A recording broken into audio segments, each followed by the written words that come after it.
Saúdo a todos com a paz do Senhor Jesus Cristo. Eu sou o pastor Isidro Milton, diretamente da sede da ADEB, Assembleia de Deus de Brasília, igreja situada na área especial número 8, Setor de Sul, Taguatinga, Distrito Federal. Igreja presidida pelo pastor Orcival Pereira Xavier. Hoje estamos no início a mais uma lição da Escola Bíblica Dominical. Desta feita, a lição número 3, que tem como tema a inerrância da Bíblia. E vamos fazer uma oração, iniciando esta aula abençoada, que com certeza será uma bênção para todos. Pai, pedimos a Tua graça, a Tua direção na condução desta aula. Usa, Senhor, o tema, o assunto, o conteúdo dessa lição para edificar, consolar, orientar e instruir a todos nós. Em nome de Jesus, amém. Muito bem, minhas irmãs e meus irmãos, como nós já dissemos, o tema da lição é a inerrância da Bíblia Sagrada, né? E o texto ou os textos que vai dar base para o estudo desta lição está em Mateus, capítulo 5, verso 17 ao 21.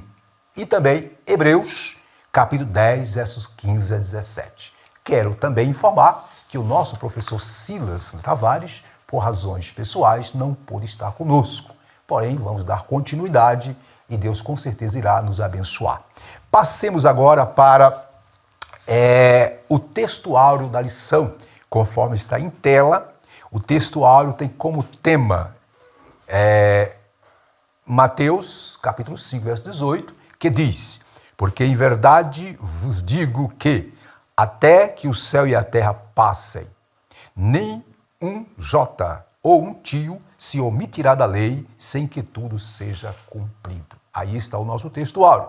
E agora a verdade prática, que tem a seguinte palavra: a doutrina segundo a qual a Bíblia não contém erro algum, denomina-se inerrância das Escrituras.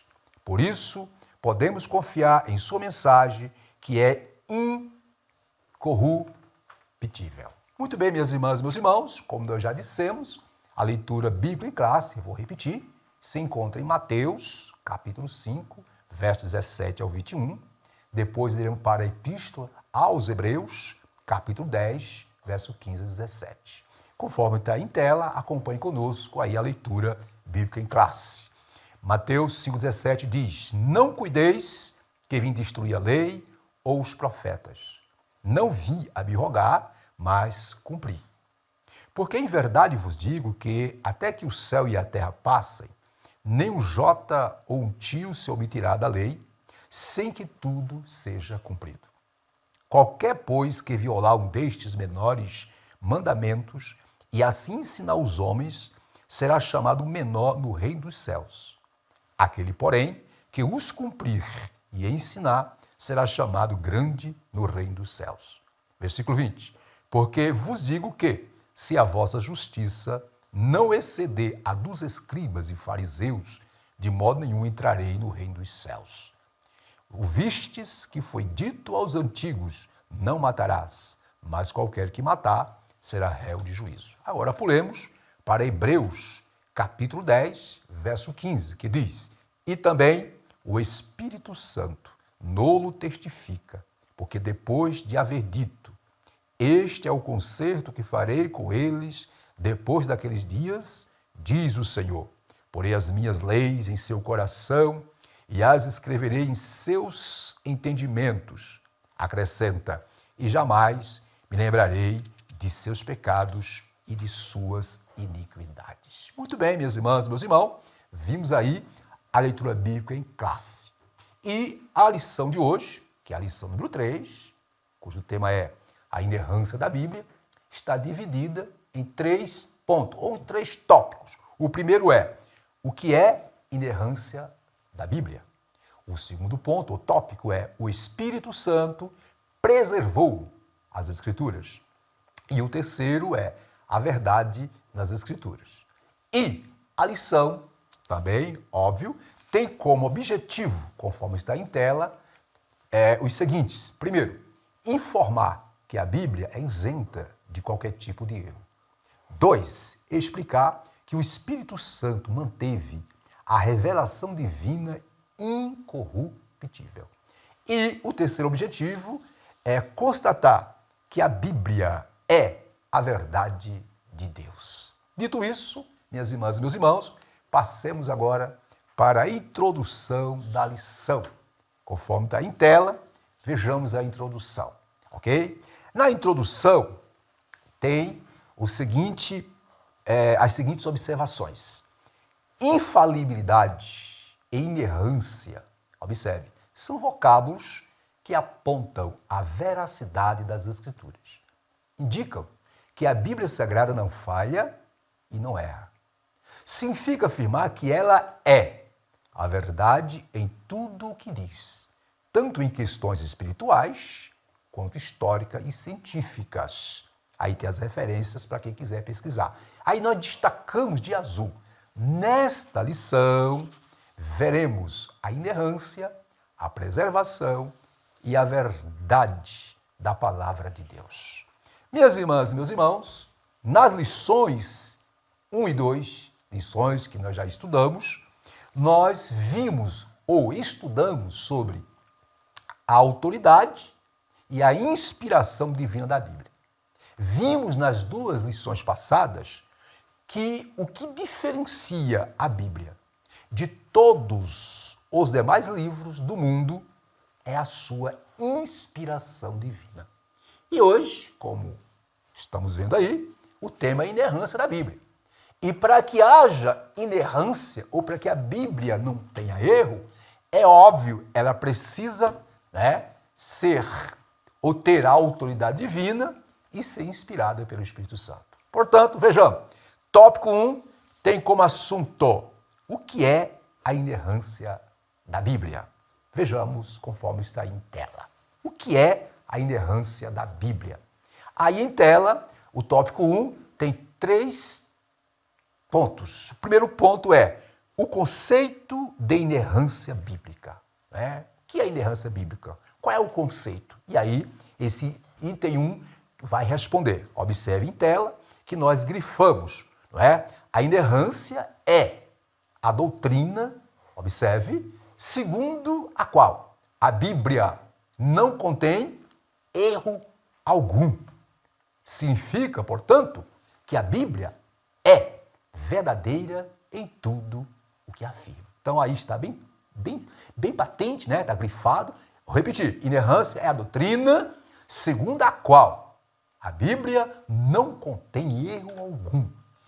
Tudo que ela diz, tudo que ela ensina é 100% verdadeiro. De vermelho, nós temos aí em tela, de vermelho, nós colocamos de vermelho, minhas irmãs e meus irmãos, para dar um destaque especial. Diz lá, desse modo, a Escritura, óbvio, se a Escritura é inerrante, então desse modo a Escritura é isenta de erros nos aspectos. Quais aspectos? Nos aspectos doutrinários, espirituais, históricos, culturais, científicos e em todos os demais temas. O argumento irrefutável: Deus não pode errar. E, como a Bíblia, como já dissemos, é divinamente inspirada, ela, óbvio, não pode conter erros. Continuando, de azul, nós destacamos, assim sendo, observe, a inerrância, a infalibilidade e a inspiração estão entrelaçadas. Uma depende da outra. Fechando esse ponto, nesse sentido, a nossa declaração de fé, ou a declaração de fé das Assembleias de Deus do Brasil, professa que, abre aspas, a Bíblia é a nossa única fonte de autoridade, a inerrante, infalível, completa e inspirada palavra de Deus, conforme Salmo 19, 7, como está em tela, e João 10, 35. Ok, minhas irmãs? Então, observe que no item 1, clareia, explica, detalha o que é o conceito de inerrância bíblica. Observe que infalibilidade e inerrância, como foi bem colocado aí, são termos empregados para se aludir o quê? A veracidade das Escrituras. Portanto, a Bíblia não falha, não erra e é verdadeira em tudo quanto afirma. Que maravilha, né, minhas irmãs, meus irmãos? E aí, continuando, eu quero fazer ainda uma observação sobre esse 1.1, sobre o conceito de inerrância bíblica, né? Observe, a infalibilidade e inerrância, como já foi bem explicado na revista, isto é, no item 1 do tópico 1, né, são termos empregados para se aludir o quê? A veracidade das Escrituras. Então, minhas irmãs, meus irmãos, observe que compreender a inerrância dos textos bíblicos é doutrina essencial, viu, minhas irmãs, meus irmãos, para assegurar o quê? A supremacia da palavra de Deus. Que maravilha, né? Então vimos aí, primeiro ponto, o conceito de inerrância. Quero crer que não para nenhuma dúvida sobre o que significa inerrância bíblica. Passemos agora para o ponto 2 do tópico 1, que tem como assunto a Bíblia. Reivindica a sua inerrância. Que maravilha. Vejamos, conforme em tela, né? Observe que a própria Bíblia, ela reivindica para si tal, condição de ser um texto inerrante. Conforme está em tela, nós grifamos o termo inerrância. Observe que não aparece na Bíblia, mas a ideia, o conceito está presente, obviamente, nas páginas do texto sagrado, né? Quem leu a Bíblia vai encontrar muitos textos. Aí nós destacamos de azul em tela, observe, minhas irmãs, meus irmãos, no livro de Provérbios está escrito que, abre aspas, toda a palavra de Deus é pura. Provérbios 30, verso 5. O salmista também afirma que a palavra do Senhor é provada, Salmo 18, 30. Lá, né, Samuel assegura, nos livros históricos, né, Samuel assegura que, abre aspas, o caminho de Deus é perfeito e a palavra do Senhor é refinada, segundo o livro de Samuel, capítulo 22, 31. Aí nós, minhas irmãs e meus irmãos, destacamos de verde. Observe que não só o Antigo Testamento, mas o próprio Jesus Cristo, lógico, Jesus, né? Jesus atestou o quê? A inerrância ao afirmar que nem um J ou um tio, o menor sinal, da grafia hebraica, se omitirá da lei. Isso está em Mateus 5,18. O Senhor, igualmente, ratificou que, abre aspas, a Escritura não pode ser anulada. São João, o Evangelho de João, 10:35. E que a palavra de Deus, ou a Bíblia, é a verdade. João 17:17. Sendo assim, fechando aí, essas declarações indicam o quê? Indicam, minhas irmãs e meus irmãos, que a Bíblia é plenamente o quê? Confiável, sem nenhuma falsidade ou equívoco. Observe, minhas irmãs e meus irmãos, que o ponto 2 vai mostrar que a Bíblia, ela mesma afirma a sua inerrância, a sua infalibilidade. Ainda dentro desse ponto 1, do tópico 1, eu quero fazer mais uma observação, jogar mais alguma luz para entendermos bem este ponto 2. Observe, Deus é completamente confiável. E as suas palavras não necessitam de especulação humana para torná-las completas. Isso aqui é fato, minhas irmãs e meus irmãos. Portanto, a Bíblia é plenamente confiável, sem nenhuma falsidade ou equívoco. Ela é 100% a palavra de Deus para mim e para você. Que coisa linda, né, meus irmãos? Então, minhas irmãs, estamos no tópico 1, que tem como assunto o que é a inerrância da Bíblia. Vimos no ponto 1, 1.1, o conceito que é inerrância. Vimos que inerrância é um termo que diz respeito que a Bíblia não erra. 2, vimos que a própria Bíblia reivindica para si, nas suas páginas, nos escritos bíblicos, existem N passagens que mostram que a Bíblia, de fato, é inerrante. Fechando, no ponto 3, falemos sobre a infalibilidade, conforme está aí em tela, e a inerrância da Bíblia. Infalibilidade, que palavra, hein? E a inerrância da Bíblia. Duas palavras que andam juntas. Conforme está em tela, observe, o vocábulo infalível indica o quê? Abre aspas, o que não pode nem consegue falhar.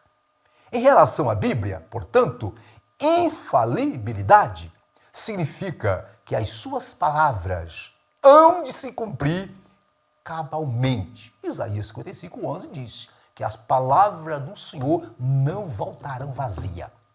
De vermelho em tela, meus irmãos, nós grifamos, nós marcamos, né? Por causa, observe, da etimologia. O que é etimologia? Etimologia é a ciência que estuda a origem, o significado das palavras no seu original. Os termos inerrância e infalibilidade são, por vezes, confundidos como o quê? Sinônimos. Não obstante, outros afirmam que a Bíblia é somente infalível quanto à sua mensagem salvífica e não a consideram como inerrante. E aí, de azul, nós enfatizamos. Por isso, preferimos o uso de ambos os termos, isto é, cremos a Assembleia de Deus no Brasil e todos aqueles que professam a infalibilidade, a inerrância da palavra de Deus, crê e ensina que a Bíblia é infalível, isto é, incapaz de falhar, e é igualmente inerrante, isto é, não tem erro, é livre de qualquer erro. Aí fechamos esse item 3 com a seguinte observação: negar essas verdades é desacreditar de sua, isto é, da autoridade da Bíblia, da inspiração divina da Bíblia, isto é, do que a Bíblia diz ser o que ela é.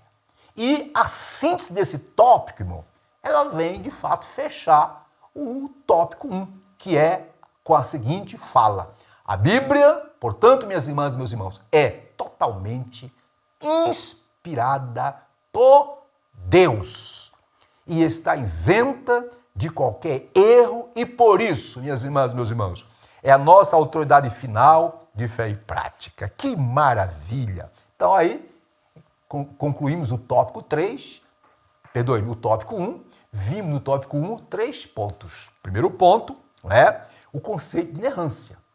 Segundo ponto, vimos que a Bíblia reivindica a sua inerrância. Isto é, reivindica que ela é, de fato, o que diz ser inerrante e infalível. Terceiro ponto, vimos aí os termos, né? Infalibilidade e inerrância bíblica, que são termos que se complementam. Aí eu quero, para concluir o tópico 1, trazer a seguinte fala, a seguinte orientação, observação. No seguinte, observe, minhas irmãs, a Escritura, a Bíblia Sagrada, na sua inteireza, viu? Não esqueçam isso, é inerrante e está livre de toda falsidade, fraude ou logro. Aqui eu tenho que reafirmar, mais uma vez, para fechar esse tópico. A Escritura Sagrada, a Bíblia, a Palavra de Deus, é inerrante, é infalível e está livre de toda falsidade. O que mais? Toda fraude e logro. Portanto, minhas irmãs e meus irmãos, negamos que a infalibilidade e a inerrância da Bíblia se limitam apenas aos temas espirituais, religiosos ou redentores, como alguns aí querem. Entendemos que a infalibilidade e inerrância da Bíblia se refere a todas as áreas dos campos, seja da história e da ciência. Tudo que está aqui é infalível, é inerrante, é regra de fé e prática para mim e para você. Muito bem, minhas irmãs, meus irmãos, vimos o tópico 1, agora passemos para o tópico 2, que tem como assunto o Espírito Santo preservou as Escrituras. Conforme está em tela, o 2.1 traz o seguinte ponto: os manuscritos autógrafos. Vejamos aí em tela, conforme está o slide. O que são os manuscritos autógrafos? Né? Está aí em tela, tá? Ok? São o quê? São os textos com grafia de próprio punho do autor bíblico ou de seu escrevente. Não é? Em outras palavras, são os originais, tá bom? Originais. Por quê? Porque neles foram, primeiramente, registradas o quê? As palavras inspiradas pelo Espírito Santo. Então, o termo, os manuscritos autógrafos, refere-se a quê? Aos manuscritos originais, os primeiros escritos, que saíram das mãos dos autores inspirados, conforme Pedro 1:21.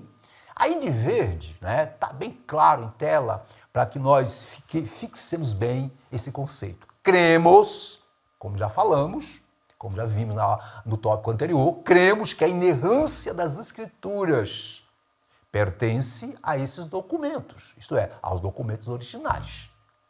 E que as cópias, detalhe, as cópias fiéis desses manuscritos preservaram a exatidão dos originais. Portanto, o Espírito Santo providencialmente manteve a revelação divina incorruptível, isto é, sem nenhum erro, né, de conformidade com o original. João 14:17, 16, 13 e 14. Fechando esse item 1 do tópico 2, fora dessa compreensão, a Bíblia, queridos, meus amados irmãos, não seria a fonte de autoridade que diz ser. O próprio Jesus disse em João 5:39, examinais as Escrituras, porque cuidais de ter nela a vida eterna. Então, meus irmãos, observe que os manuscritos autógrafos têm a ver com o quê? Com os originais. Os escritos que saíram, não é, das mãos dos profetas, dos autores inspirados, que foram em torno de 40. E, trazendo mais luz sobre esse item 1 do tópico 2, observe, o valor dos autógrafos inerrantes é que sabemos, observe, que os homens, isto é, os escritores, que registraram, não é?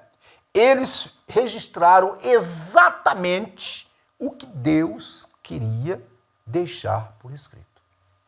Esses documentos originais, né, que são chamados autógrafos, não sobreviveram, é lógico, não sobreviveram. O que temos hoje à nossa disposição são cópias desses manuscritos. E, observe, as cópias e traduções das Escrituras são a palavra de Deus, na medida em que fielmente representa o original. E aqui para nós, hoje, o que temos de manuscritos, né, o que temos de Bíblia, de tradução, é o que há de mais aproximado com os originais. Ah, pastor, poderá, né, os copistas ali, aqui e acolá, ter confundido, mas nada interfere na inerrância, na infalibilidade e na inspiração da palavra de Deus. Muito bem, passemos para o ponto 2 do tópico 2. O tópico 2 tem como assunto o Espírito Santo preservou, guardou, conservou as Escrituras. Vimos aí a respeito dos originais. E agora vejamos sobre os manuscritos, né, apógrafos. Não confundir com apócrifos, por favor. Aqui é apógrafos. O que é isso, pastor? Conforme em tela, vejamos. Observa aí em tela, nós marcamos de azul. Tá aí, ó. As cópias dos manuscritos originais são chamadas de o quê? Apógrafos. Atualmente, existem cerca de 25 mil cópias dos manuscritos bíblicos. A maioria deles em hebraico, grego e latim, ok? E aí nós grifamos, né, os escribas, observe, judeus, os copistas, né, transcreveram os originais do Antigo Testamento com precisão milimétrica. Tinha toda uma, digamos assim, tinha todo um ritual, né? E eles foram criteriosos. Portanto, né, as inúmeras cópias dos manuscritos do Novo Testamento, assim como do Antigo Testamento, também afiançam a credibilidade desses escritos. Então, vamos lá. Primeiro, no Antigo Testamento, todos os originais, eles foram, né, copiados por pessoas, copistas, escribas, pessoas que eram altamente qualificadas, altamente devotadas, buscaram ser criterioso máximo, e esta é a razão, porque tanto os manuscritos do Antigo Testamento quanto os do Novo são fidedignos, são fiéis aos originais. Aí nós destacamos de vermelho. Nessa perspectiva, cremos que o ato da inspiração aconteceu uma só vez, lógico, na redação primária da palavra de Deus, os autógrafos. Mas, detalhe, minhas irmãs, a qualidade dessa inspiração foi preservada por quem? Pelo Espírito Santo, que nas cópias dos originais, né, que obviamente inspirou os autores do original. Fechando aí, assim sendo, a versão da Bíblia é fidedigna aos originais. Não deixou de manter a exatidão do real significado das palavras inspiradas por Deus. Muito bem, meus irmãos. E aí, em cima desse ponto 2 do tópico 2, eu quero fazer ainda alguma observação para que nós clareemos melhor a nossa compreensão sobre os manuscritos. Observe, não há qualquer prova, não há qualquer prova científica ou histórica de que houve alguma mudança ou alteração nos textos sagrados, isto é, nos manuscritos ou nos apógrafos, manuscritos que foram, né, tirados do originais, isto é, a cópia dos originais. Não existe. Né? Observe, nesse mesmo sentido, pode-se atestar a veracidade do cânon do Novo Testamento. Haja vista a preservação de cerca de 5.800 manuscritos gregos, isto no Novo Testamento, sem contar as cópias e outros idiomas. Então, observe que, né, nós temos motivo de sobra para acreditar, para crer na infalibilidade, na inerrância dos manuscritos atuais, porque eles seguiram exatamente os originais. Detalhe, a inspiração plena está a infalibilidade, a inerrância. E o que foi inspirado foram os originais. As cópias apenas seguiu o que foi escrito. Porém, o que foi escrito, ele é inspirado. Voltando para cá, observe. As primeiras cópias do Novo Testamento, por exemplo, surgiram apenas 100 anos após a escrita dos originais. Portanto, afiançam a credibilidade, a confiabilidade e a suficiência do Novo Testamento. Ok? Os resultados da crítica textual, o que é a crítica textual? A crítica textual, querido, foi um método criado, utilizado para determinar o que os manuscritos originais da Bíblia diziam, que visavam, né, desmerecer ou afirmar. E a crítica textual, né, depois de esmera pesquisa, né, por seus idealizadores, por seus propositores, ok? O que aconteceu? Confirma que possuímos um texto bíblico, tanto o Antigo Testamento como o Novo Testamento, substancialmente idêntico ao dos autógrafos, isto é, originais.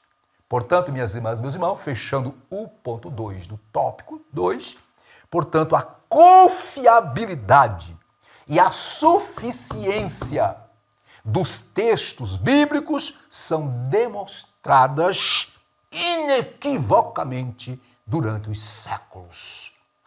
E assim sendo, nós reconhecemos que a Bíblia, a palavra de Deus, é infalível, inerrante e perfeita. Muito bem, passemos para o terceiro ponto do tópico 2. Estamos no tópico 2, cujo assunto do tópico 2 da lição número 3 é o quê?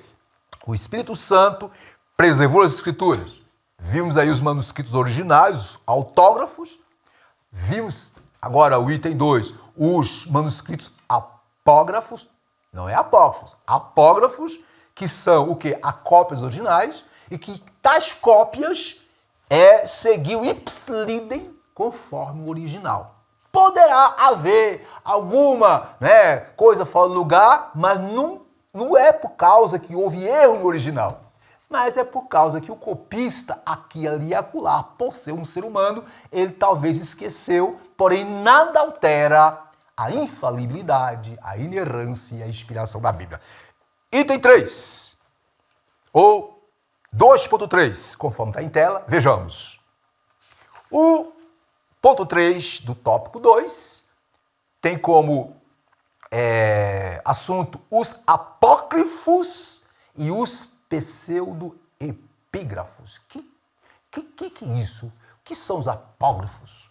O que são os pseudoepígrafos? Vejamos, conforme está em tela, nossa declaração de fé, isto é, a declaração de fé das Assembleias de Deus no Brasil, assegura que os manuscritos apócrifos, o que são apócrifos? Está aí, são livros, textos escondidos, o termo quer dizer escondidos, obscuros, tais como, quais? Tobias, Judite, Sabedoria de Salomão, Eclesiástico, 1º e 2º Macabeus, Baruque, está aí, E outros apresentam meros anacronismos, doutrinas falsas e práticas divergentes das Escrituras, a exemplo da oração pelos mortos. Mais na frente, nas minhas considerações, eu vou focar mais aí. Continuando. E o que são os pseudoepígrafos? Primeiro, apócrifos, isso quer dizer espúrios, escondidos, secretos. São livros que foram canonizados depois, vamos ver isso depois, ver isso mais na frente. Quais são livros apócrifos? Vou repetir. Tobias, Judite, Sabedoria de Salomão, Eclesiástico, Baruque, 1º e 2º Macabeus, Estou agregando aqui. E os pseudoepígrafos? Aí vem, que são eles? São falsos escritos. Dentre eles, a Assunção de Moisés e o Apocalipse de Pedro. Por que eles são falsos? Porque foram produzidos, minhas irmãs, olha aí, está grifado, por autores anônimos e espúrios, que atribuíram indevidamente sua autoria ao profeta, isto é, a profetas e apóstolos. Então, por exemplo, quem escreveu a Assunção de Moisés, se autotitulou que estava escrevendo em nome de Moisés. Nada a ver. Continuando, de azul. Na Bíblia dos judeus, aí é o detalhe, atestada por Jesus, como a lei, profetas e escrito, conforme Lucas 24:44, não faziam tanto os apócrifos como os pseudoepígrafos, não faziam parte de tais, dos livros apócrifos. Na Bíblia judeu, vamos repetir, na Bíblia dos judeus, atestada por Jesus, como a lei, profeta e escrito, tais livros apócrifos e pseudoepígrafos não faziam parte. Por essa razão, eles não integram o cânon bíblico protestante. Muito bem. Fechando, dessa forma, nós, evangélicos, protestantes, Assembleia de Deus, conforme nossa declaração de fé, não reconhecemos a autoridade desses livros por não serem inspirados pelo Espírito Santo. E aí, assiste do tópico 3, do tópico 2, perdoe, tem a seguinte fala. O Espírito Santo manteve o quê? A revelação divina incorruptível, bem como a exatidão das palavras originalmente inspiradas por Deus e eu vou enfatizar. As cópias, os manuscritos, né, todos buscaram conservar o que o original, obviamente, disse. Dentro desse último ponto, o ponto 3 do tópico 2, eu quero ainda fazer algumas observações. Veja bem, meus irmãos, vamos clarear as ideias, vamos abrir um entendimento sobre os apócrifos ou livros apócrifos. Observe, a palavra apócrifo é o adjetivo grego, significa o quê? Secreto ou oculto. Foi aplicada aos livros espúrios, heréticos ou falsificados. Então aqui estou trazendo mais luz sobre o que a lição já disse, né?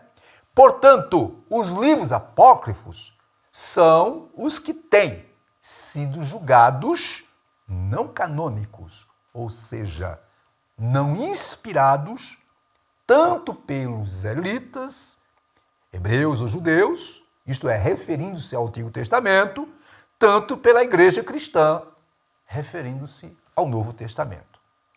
Exemplo, em 1546, né, iniciou-se em Trento, na Itália, o concílio, né, comandado pela Igreja Católica.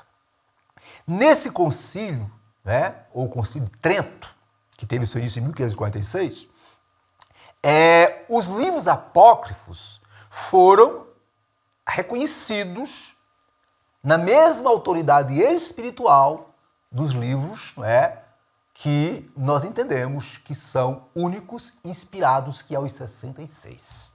Continuando. Né?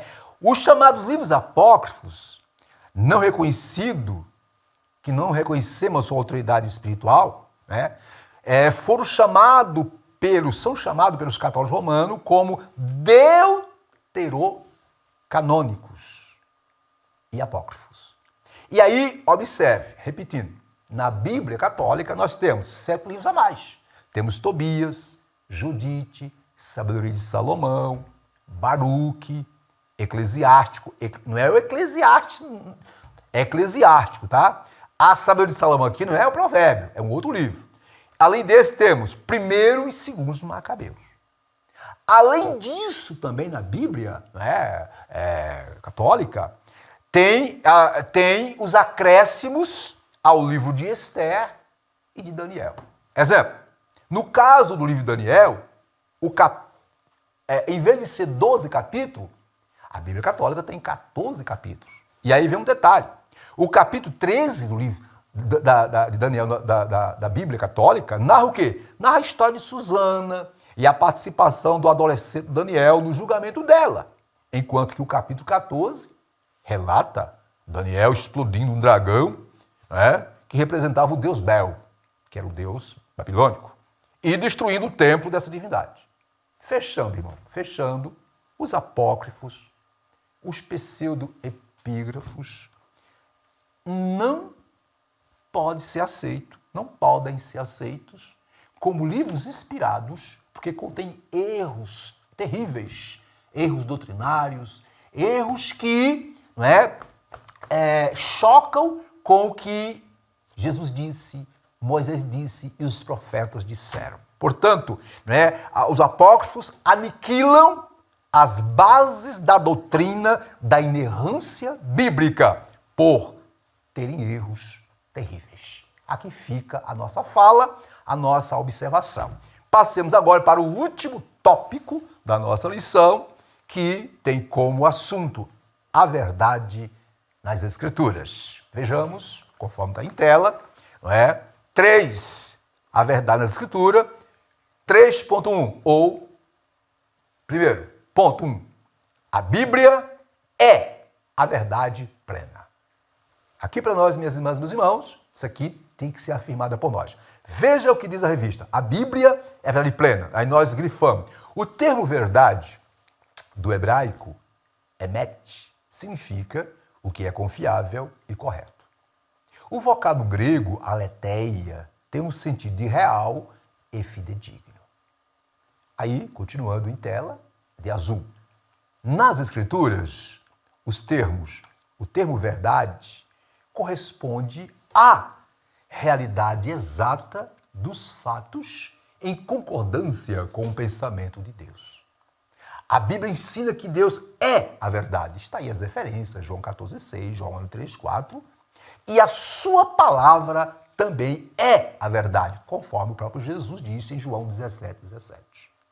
De vermelho, o escritor aos Hebreus declara que, abre aspas, é impossível que Deus minta, Hebreus 6,18.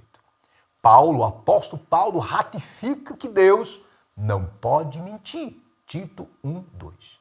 Em vista disso, minhas irmãs e meus irmãos, cremos, acreditamos que a palavra de Deus possui o quê? A autoridade, conforme o próprio Cristo disse, Mateus capítulo 5, 17 e 18. E deve ser obedecida, detalhe, acima de qualquer autoridade humana. Fechando esse ponto 1 do tópico 3, assim, esses textos, viu, meus irmãos, meus irmãos, servem, vou repetir, servem de base para a afirmação. O que a Bíblia diz é o que diz. O que a Bíblia afirma é o que afirma o que diz. Amém? Passemos agora para minhas observações. Então vimos aí o ponto 1 do tópico 3, a Bíblia é a verdade plena. Queridas irmãs, queridos irmãos, desde o século XVIII para cá, inúmeras foram as investidas por parte de filósofos, depois do século XIX e do século XX, teólogos, para desfazer, desacreditar a certeza de que a Bíblia é a verdade plena. Eu quero trazer a seguinte observação. Me acompanhe, observe. Teólogos da modernidade, né, do início do século XX, e até agora também, do século XXI, oriundos das escolas liberais, negam que a verdade bíblica, ou que a verdade é absoluta. Se eles negam que não há, se eles dizem que não há verdade absoluta, então, portanto, eles estão frontalmente contrário contra o que a Bíblia diz. Observe. Continuando.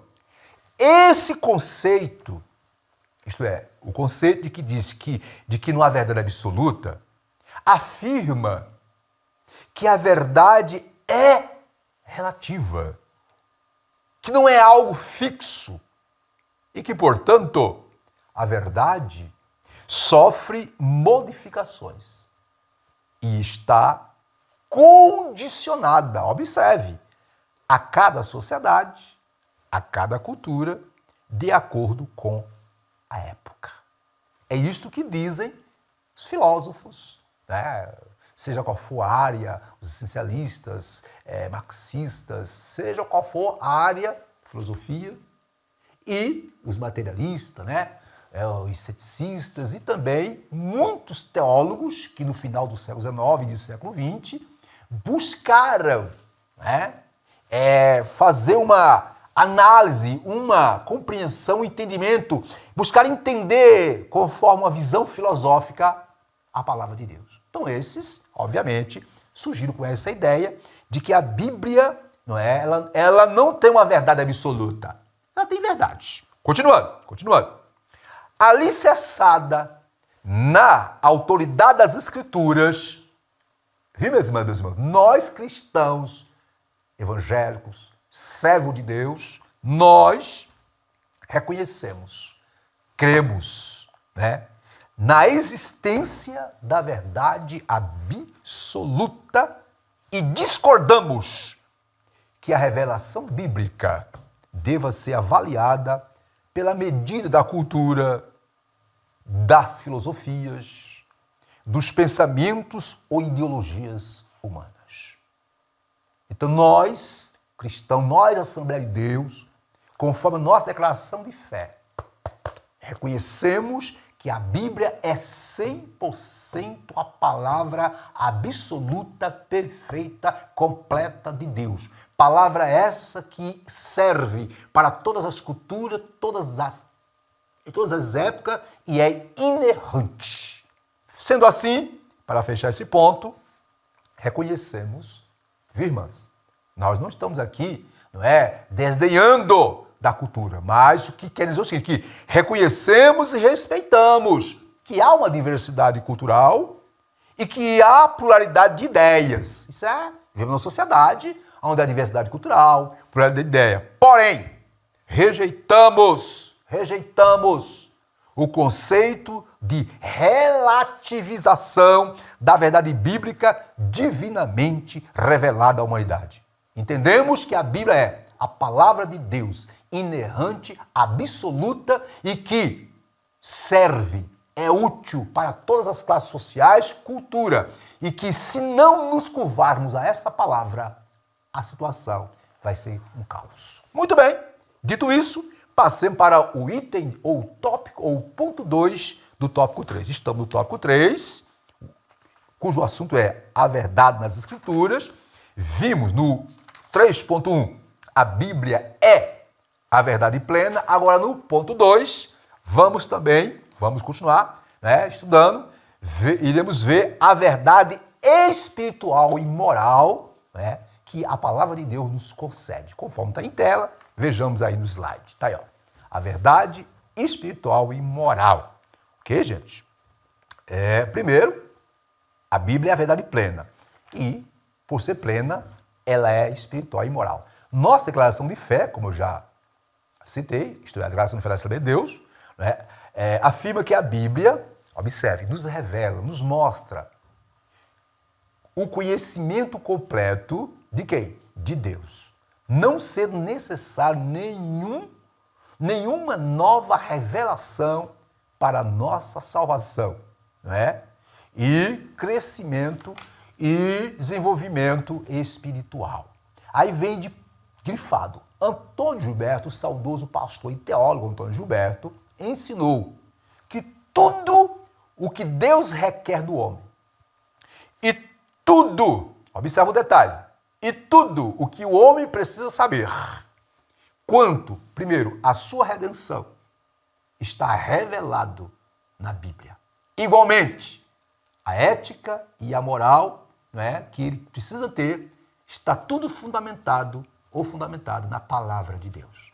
Destacamos de vermelho os padrões bíblicos para o nosso viver. Detalhe, não podem sofrer mudanças. Aquilo que a palavra de Deus diz ser pecado, permanece sendo pecado. Por isso, os valores cristãos são permanentes, inegociáveis, pois a fonte de autoridade é permanente, conforme Mateus 24:35. Assim, enfatizamos, minhas irmãs e meus irmãos, que a Bíblia é o quê?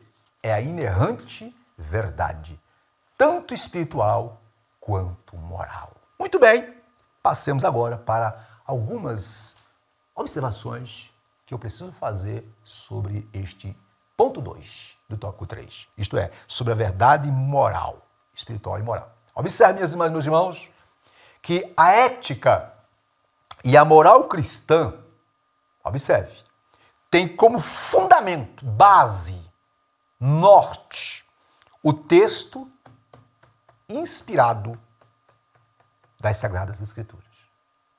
Aqui para nós, se cremos que isso aqui é a palavra de Deus, inspirada, inerrante e infalível, temos que crer, minhas irmãs, que o que ela diz sobre valores, sobre ética, que é verdade, que é absoluto. Então, o que a Bíblia diz que é pecado em toda a sociedade. Voltando para cá, observa, estou fazendo minha observação.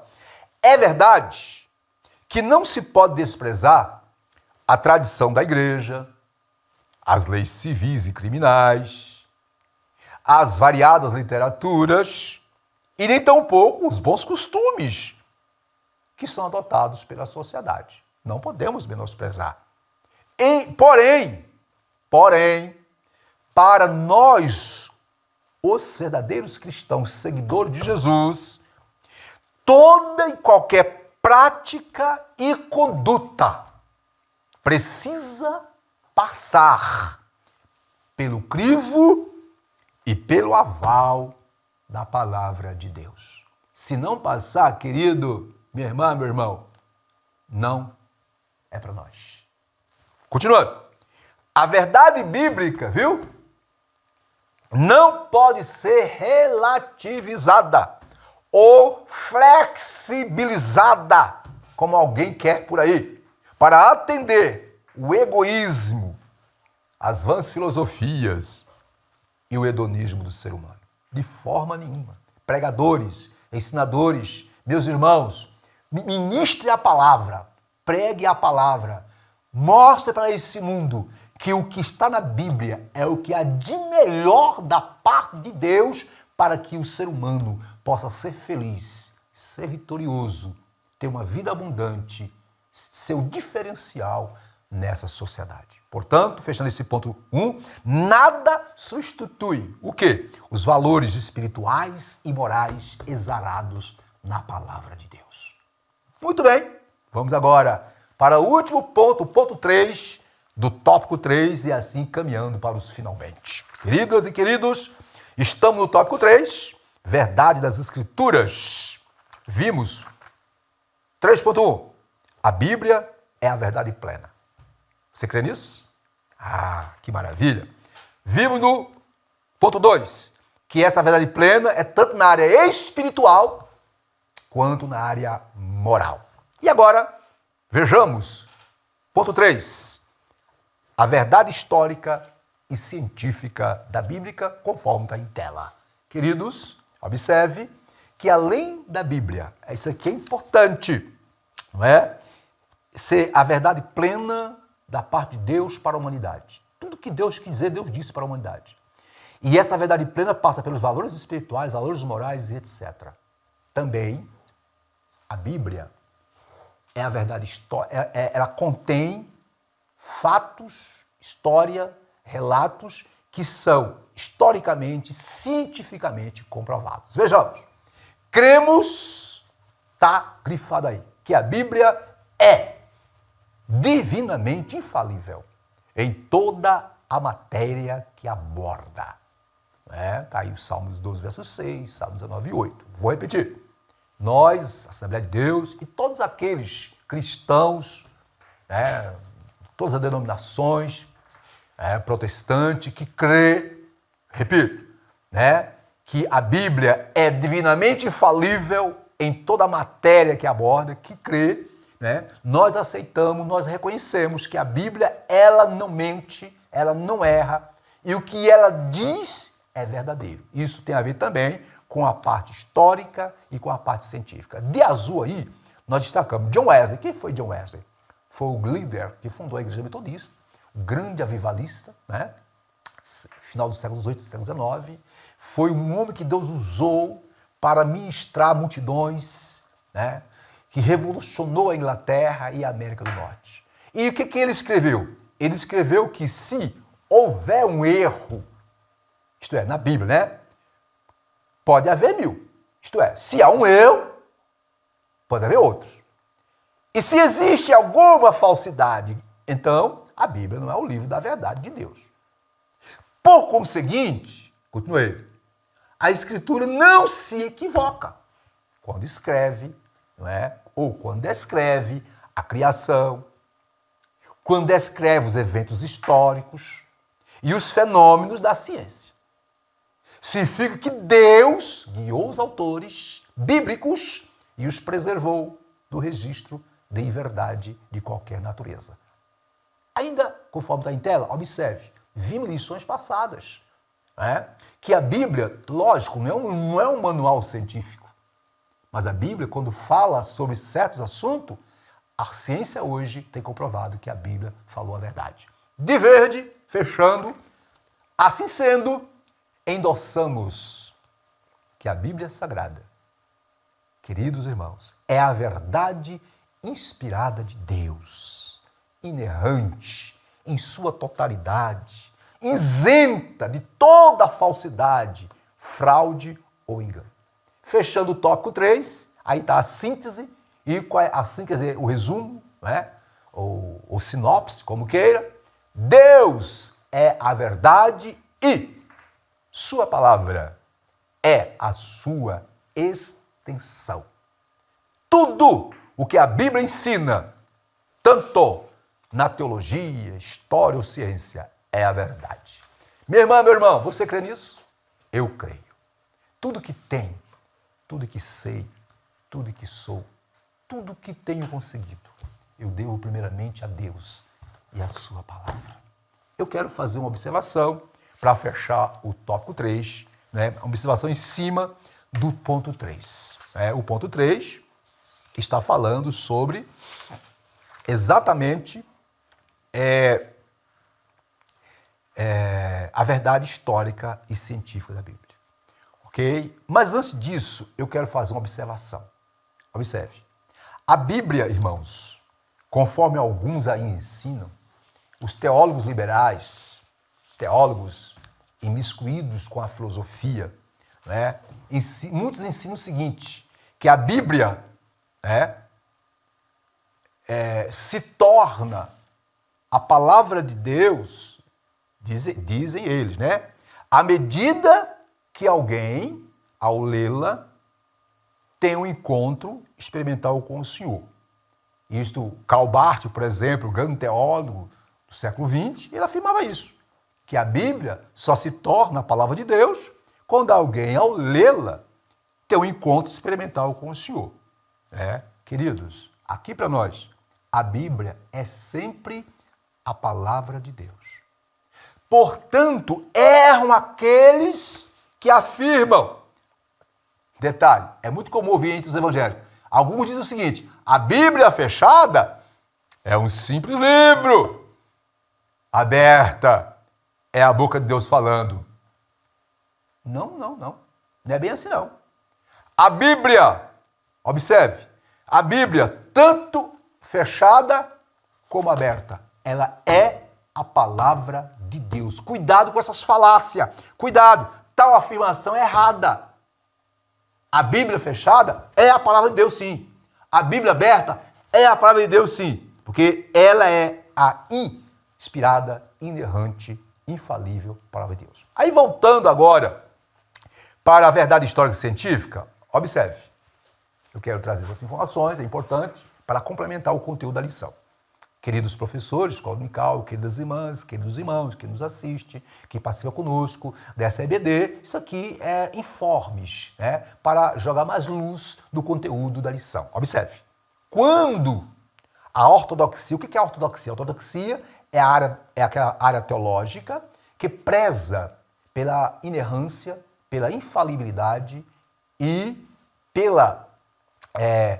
pelo crer na verdade absoluta da palavra de Deus. Observe, quando a ortodoxia declara que a Bíblia Sagrada é a nossa regra infalível de fé e prática, escute, não é uma referência apenas às questões de ordem espiritual, moral, conduta ética e etc. Não. Não é somente a essas áreas. A inspiração plena, a inerrância limitada e a infalibilidade do texto bíblico também se aplica, viu, meus irmãos? Se aplicam aos registros históricos e aos fatos científicos. Continuando, observe. Embora a Bíblia não seja um livro científico, ela não tem ela não tem um vocabulário científico, ela não usa termo científico. Ela, a Bíblia, é exata quando fala de assuntos de ciência. Continuando, os escritores bíblicos, observe, meus irmãos, usavam palavras que eram, obviamente, comumente usadas em suas próprias culturas para registrar eventos, como vimos em aulas passadas, que é o chamado senso comum. Usavam a palavra do senso comum para compartilhar verdades e sabedoria e contar histórias que transmitem ou que transmitiam e que transmitem verdade sobre o caráter de Deus. Histórias essas, verdades estas, hoje, que a boa ciência tem comprovado ser real. Aí eu quero fazer uma observação. Queridas irmãs, queridos irmãos, Werner Killer. Werner Killer, que nasceu em 1909 e morreu em 1980. Quem foi o Werner Killer? Ele foi um jornalista, publicista, né, na Alemanha, e também foi um arqueólogo. Ele era um ateu convicto. E ele, né, afirmava que desde muitos anos o seu interesse de jornalista, publicista, concentrava-se exclusivamente em questões modernas de ciência e pesquisa. Porém, ele, em seu escrito, diz que em 1950, observe, meus irmãos, quando se ocupava com o trabalho de rotina diário da sua profissão, ele teve contato com o relato da expedição dos arqueólogos franceses, professor Perrault e professor Schiffer, sobre as escavações realizadas em Mari e Ugarit, na região do Oriente Médio. Repito, ele, jornalista, publicista, preocupado, né, em publicar, né, as últimas descobertas da ciência e etc., um certo dia ele teve contato com o relato da expedição comandada pelos arqueólogos franceses, professor Perrault e professor Schiffer, não é? Expedições arqueológicas estas que ocorreram na época, aonde? Lá em Mari e Ugarit, no Oriente Médio. Né? Foi a partir de então, do contato com esses arqueólogos, que, né, Werner Killer iniciou seus estudos sobre as pesquisas arqueológicas. Detalhe, ele era um crítico ferrenho da Bíblia. E as pesquisas arqueológicas, as descobertas, levaram ele a fazer um estudo aprofundado. Aí vem, ó, diante da enorme quantidade de resultados de pesquisas autênticas e seguras por parte dos arqueólogos, Werner Killer, detalhe, minhas irmãs, meus irmãos, convenceu-se da veracidade dos relatos bíblicos, apesar da opinião da crítica cética da época, né, de que desde o século do Iluminismo, final do século XVII, século XVIII, século XIX, até sua época, 1950, tentavam diminuir o valor documentário da Bíblia. Apesar de tanta crítica dos céticos, apesar que ele comulgava com essa ideia, de repente ele convenceu-se da veracidade da Bíblia. Um detalhe, durante a coleta e o estudo do material arqueológico, né, ocorreu-lhe, isto é, surgiu a ideia, o Werner Killer teve a seguinte ideia, de que era tempo de os leitores da Bíblia e seus opositores, os crentes e os incrédulos, participarem das emocionantes descobertas arqueológicas realizadas pela sóbria ciência de múltiplas disciplinas. Por quê? Porque não era só arqueologia. Lá tinha paleontólogos, geólogos, linguistas, antropólogos, historiadores, que todos contribuíram para comprovar a veracidade dos relatos bíblicos. Então ele, observe, resolveu, não é, descrever essa descoberta no livro. Foi aí que ele, escute, resolveu escrever em 1955 a primeira edição do livro, que tem como tema "E a Bíblia tinha razão". Livro esse que já li diversas vezes, que me ajudou muito na minha fé. E em 1978, muito tempo depois, ele lançou a segunda edição revisada. Queridos, eu indico, sugiro, esse livro está esgotado, mas você pode acessar o Google, você vai encontrar em PDF, você vai encontrar na forma digital. É um livro que busca demonstrar a descoberta arqueológica de todo o Antigo Testamento, do Novo Testamento, comprovando passo a passo que um dia, de fato, houve um dilúvio, comprovando detalhes, século XVIII, século XIX, época do racionalismo, do iluminismo, aonde havia uma verdadeira onda de de combate contra a Bíblia, dizendo que a Bíblia estava errada, que a cidade de Nínive, a cidade de Abraão, né, que a Torre de Babel, que esse negócio, isso nunca existiu, isso era lenda. Detalhe, a ciência trouxe à tona, comprovando que a Bíblia tinha e tem razão. Dito isto, meus irmãos, comecemos a terminar a nossa aula. Queridos irmãos, vimos na lição de hoje, lição número 3, o tema, a inerrância da Bíblia. Vimos que esse tema foi dividido em 3 tópicos, né? O primeiro tópico, o que é a inerrância da Bíblia. O segundo tópico, o Espírito Santo preservou as Escrituras. E o terceiro tópico, a verdade nas Escrituras. E passemos para a conclusão da nossa lição. Conforme está em tela, a conclusão traz a seguinte mensagem. Apesar de alguns considerarem redundante o uso dos termos inspiração, inerrância e infalibilidade para legitimar a autoridade das Escrituras Sagradas, nossa ortodoxia professa e ensina que a Bíblia é a inspirada palavra de Deus, inerrante, infalível, com plena autoridade em tudo que diz. Dito isso, digo para os irmãos e para as irmãs, aquele que crê numa Bíblia inerrante também deve crer numa Bíblia infalível. Negar essas verdades é desacreditar de sua autoridade e inspiração divina. Jesus disse em João 5,39, abre aspas, examinai as Escrituras, porque vós cuidai nelas a vida eterna, e são elas que de mim testificam. Muito bem, amadas e amados, chegando ao término, quero desejar a todos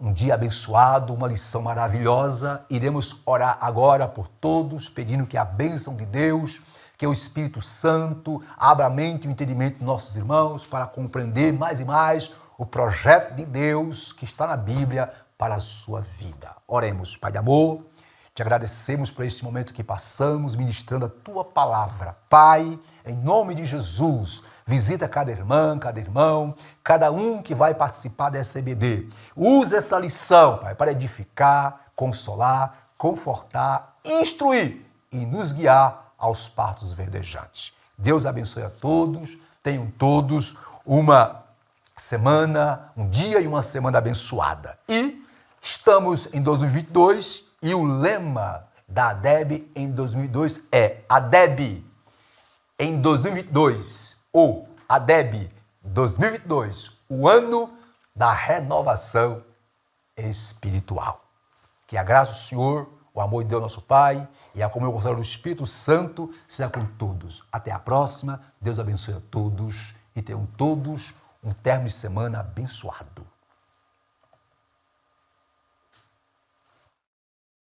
IBADEB, Instituto Bíblico da Assembleia de Deus de Brasília. Material autodidático. Você também pode estudar por extensão, por ensino à distância ou de forma presencial. Curso de integração ministerial, curso médio e avançado em teologia. E os nossos cursos para ensino à distância, você pode estudar em qualquer lugar do mundo. Curso de integração ministerial, curso médio e avançado em teologia. Em nossos cursos presenciais, cursos de formação em psicologia pastoral, formação em ciência da religião e formação em educação religiosa. Na IBADEB você tem preços a custo acessível. Entre em nosso site e conheça os nossos cursos www.ibadeb.com.br ou pelo telefone 613573-1578. IBADEB, Instituto Bíblico da Assembleia de Deus de Brasília.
IBADEB, Instituto Bíblico da Assembleia de Deus de Brasília. Material autodidático. Você também pode estudar por extensão, por ensino à distância ou de forma presencial. Curso de integração ministerial, curso médio e avançado em teologia. E os nossos cursos para ensino à distância, você pode estudar em qualquer lugar do mundo. Curso de integração ministerial, curso médio e avançado em teologia. Em nossos cursos presenciais, cursos de formação em psicologia pastoral, formação em ciência da religião e formação em educação religiosa. Na IBADEB você tem preços a custo acessível. Entre em nosso site e conheça os nossos cursos www.ibadeb.com.br ou pelo telefone 613573 1578. IBADEB, Instituto Bíblico da Assembleia de Deus de Brasília.